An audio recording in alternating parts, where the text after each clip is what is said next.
आपकी अदालत रजत शर्मा के साथ। योगी जी, प्यार मोहब्बत की बात तो ठीक है, लेकिन जब आपके भाषण सुनते हैं ऐसा लगता है कि आप सिर्फ नफरत फैला रहे हैं, जैसे सिर्फ आग लगा रहे हैं, जैसे किसी का खून पीना चाहते हैं। मैं एक सन्यासी हूं और एक सन्यासी होने के नाते सच बोलने का साहस करता हूं। जो सच है वो बोलता हूं। देश की राजनीति सच स्वीकार करने को तैयार नहीं है। मुझे लगता है एक दिन उस सच को अपने अस्तित्व के लिए अपने उस सच को स्वीकार करना पड़ेगा। ऐसा सच आप कहते हैं कि अगर एक हिंदू का खून बहेगा तो हम 10 मुसलमान का खून बहाएंगे। मुझे लगता है किस परिप्रेक्ष्य में हुआ है, किस परिप्रेक्ष्य में कहा गया है, पूरा वक्तव्य सामने आएगा तो मुझे लगता है उस पर ज़्यादा बेहतर तरीके से बोलूँगा। चलिए, आपको मैं पूरा वक्तव्य सुना देता हूँ आपका। ऐसी क्या बात है। ये वीडियो हमारे पास में है 27 जनवरी 2007 का, गोरखपुर में कैसे आपके मुंह से मशीन गन से भी ज्यादा आग निकल रही है, ये आपको सुनवाते हैं। अगर एक हिंदू का खून बहेगा तो एक हिंदू के खून के बदले आने वाले समय में हम प्रशासन से एफआईआर दर्ज नहीं करवाएंगे, बल्कि कम से कम 10 ऐसे लोगों की हत्या अवश्य करवाएंगे जो लोग किसी कतई अब बर्दाश्त की सीमाएं समाप्त हो चुकी हैं। अगर कोई हिंदुओं के घरों और दुकानों में आग लगाता है तो मैं नहीं मानता हूं कि आपको इन सब कृत्यों को करने, इस प्रकार के कृत्य करने से कोई रोकता है। बंधुओं, ये सब सीमाएं स्वाभिमान और सम्मान की पराकाष्ठा को तोड़ती जा रही हैं और आज आप सबको इसके खिलाफ अपनी लड़ाई को लड़ने की तैयारी करनी चाहिए। मैन जी, पूरे फ्लो में बोल रहे हैं आप। भगवा वस्त्र पहन के, साधु का रूप धारण करके इस तरह की नफरत की बात करना ठीक है? देखिए, मैंने उस बात को कंडीशनल कहा है।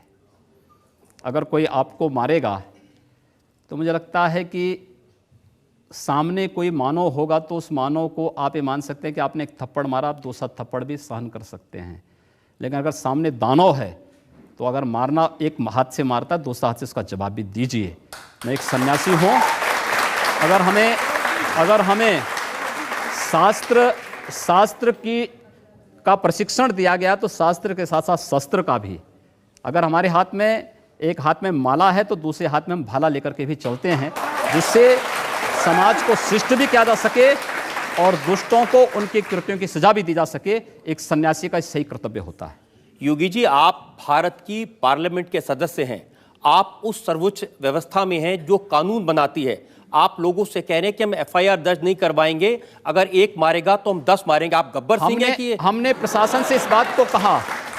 जब प्रशासन बात नहीं मानता है, जहां पर प्रशासनिक व्यवस्था पूरी तरह फेल हो चुकी है, जहां पर वो किसी चीज को सुनने को तैयार नहीं है। गोरखपुर में दर्जनों व्यापारियों की दुकानें आग लगाई जा चुकी थी। एक व्यापारी की हत्या सरेआम इसलिए कर दी जाती क्योंकि हिंदू बालिका को जबरन मुहर्रम का जुलूस उस बालिका के साथ जबरन करने का प्रयास करता और वो व्यापारी उसको बचाने के लिए आता है तो उसकी हत्या सरेआम पुलिस की जीप से खींच करके, चाकू से गोंद करके उसकी हत्या कर दी जाती है। कोई इस बात को सुनने को तैयार नहीं। आखिर हम लोग बाकी इसके अलावा हमारे पास चारा क्या है? अपने लोगों को संगठित करके इस प्रकार के अन्याय का प्रतिकार करना। मुझे लगता है जब कानून और व्यवस्था फेल हो जाती है, जंगल राज हो जाता है, तो जंगल राज का जवाब जैसे को तैसा देने की तैयारी होनी ही चाहिए। योगी जी, प्रधानमंत्री नरेंद्र मोदी कहते हैं सबका साथ सबका विकास। ऐसे विकास करेंगे लोगों के घर जला के, उनको मार के? हमने कहा हम पहल नहीं कर रहे हैं। हमने अपने तरीके से नहीं जलाया है। हम कह रहे हैं कोई हमारा जलाएगा तो ये निश्चिंत होकर के नहीं बैठे। आप लोगों को भड़का रहे हैं, उनको हिंसा करने के लिए उकसा रहे हैं, ये कानूनन अपराध है। मैंने ये कहा कि अगर कोई हमारा जलाएगा तो वो सुरक्षित नहीं बैठेगा।